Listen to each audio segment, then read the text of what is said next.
Imagine a life just so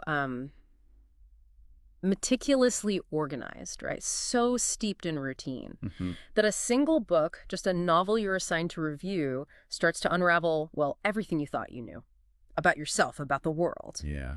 That's kind of where we're headed today. Our mission for this deep dive is really to extract the most important nuggets of knowledge, the insights from a truly fascinating novel, The 40 Rules of Love by Elif Shafak. And the notes we have on it. And the notes, exactly. You're going to gain a shortcut, hopefully, to being well-informed, get some surprising facts, maybe some thought-provoking connections, too. Indeed. And we're going to explore two narratives that are, well, deeply intertwined.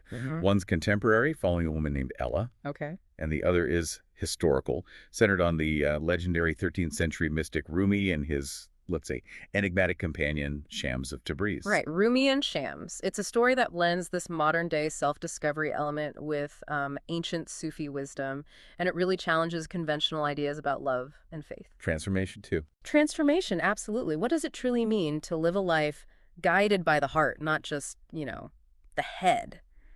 That's a question the novel poses so powerfully. It really does. So let's unpack it. Our journey starts then, in the present day, with Ella.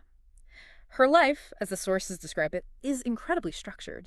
Managing the household, 3 kids, a workaholic husband, David. Right. Every day has this predictable rhythm, same breakfast time, same mall visits on weekends, these monthly dinner parties with neighbors. Even down to the cooking. Right. It says she prefers strict instructions, no experimenting. Exactly, follows the recipe to the letter. And what's fascinating there is her initial mindset.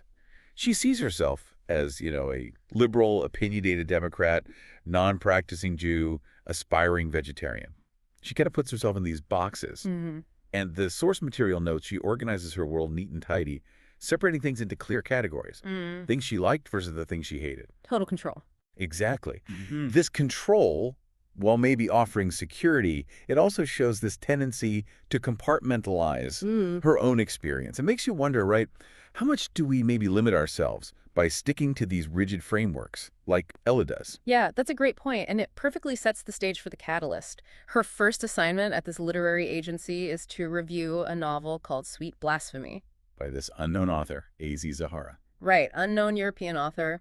And in a wonderfully human moment, she initially lies about even starting it. We've all been there. Haven't we just? But then her curiosity kind of gets the better of her. Absolutely. She starts looking into the author, finds his blog, An Eggshell Named Life, and sees this image of a whirling dervish. Ah. And what's striking is her first email to Aziz, the author. It's not just like a standard professional inquiry. It's described as an invitation to cry for help. Wow. And the timing is just bizarre, as the source notes, because she's right in the middle of trying to persuade her older daughter not to marry young.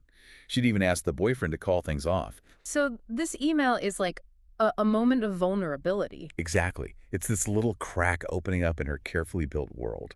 And their correspondence, well, it really takes off. Aziz's personality is described as a gushing waterfall. Totally different from Ella, Polar opposites. where she's careful, he acts first, worries later, he's full of idealism and passion, and he doesn't do the small talk, the small pleasantries. No, it jumps right into the deep end. Writes about deeper things like life and death, and above all, love. Such a stark contrast to her measured life, isn't it? It really is. And what stands out to me is how Ella's transformation starts subtly through these emails. Her communication with Aziz becomes this secret color, a bright, tantalizing red in her otherwise dull grays and browns life. A secret color, I like that description. And she finds herself wallowing in secrets and lies. But here's the twist. Surprisingly, it did not disturb her in the least. Really? Yeah.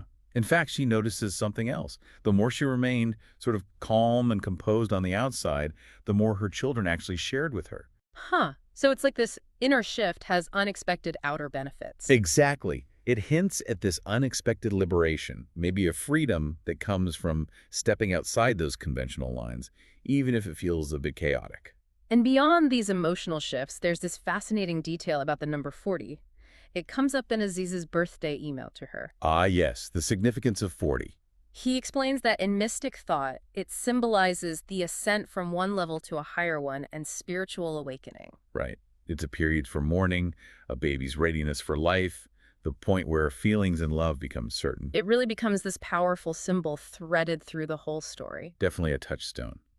But ultimately, this journey, this secret correspondence, it leads to a confrontation. Her husband, David. Right. He reveals he knows about her affair, as he calls it. And his reasoning is interesting, too. He says he neglected her, and so she looked for compassion elsewhere. Kind of takes some responsibility, but still, it forces Ella's hand. She has to make a choice. And what a choice it is. She decides to meet Aziz.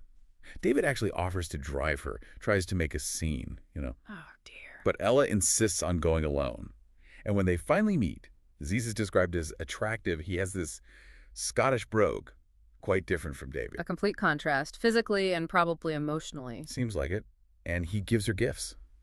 A tapestry he bought in Guatemala. Ah. And a necklace with a whirling dervish figure. The dervish again, very symbolic, connecting her right back to the themes. Exactly. Yeah. And this meeting is where Aziz really opens up about his own story, what he calls his letters of Sufi. His backstory. Yeah. He reveals his past life was all about the corporate ladder, hungry for power.